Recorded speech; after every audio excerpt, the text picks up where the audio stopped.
જય ઉમિયાજી, હું ડોક્ટર મયુર કણસાગરા પેથોલોજીસ્ટ તરીકે જૂનાગઢમાં 12 વર્ષથી પ્રેક્ટિસ કરું છું. મારા ફાધર ડોક્ટર એચ.એલ. કણસાગરા પેથોલોજીસ્ટ તરીકે છેલ્લા 44 વર્ષથી જૂનાગઢમાં પ્રેક્ટિસ કરે છે.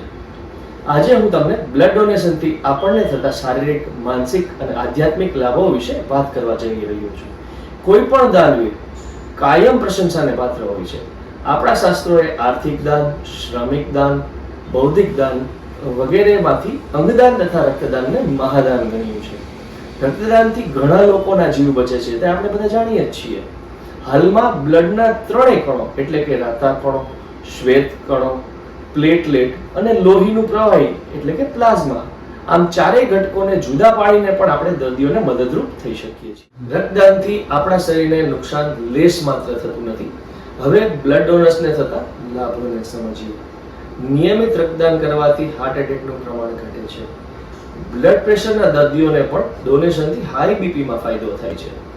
નિયમિત રક્તદાન કરવાથી વજન ઘટે છે, તંદુરસ્તી, સ્ફૂર્તિ વધે છે, કારણ કે જૂનું લોહી આપી દેવાથી નવા બનતા રક્તકણો જે એકાદ દિવસમાં ડોનરમાં રિપ્લેસ થઈ જાય છે, જે વધારે ઓક્સિજનને દરેક અવયવ સુધી પહોંચાડી પણ શકે છે.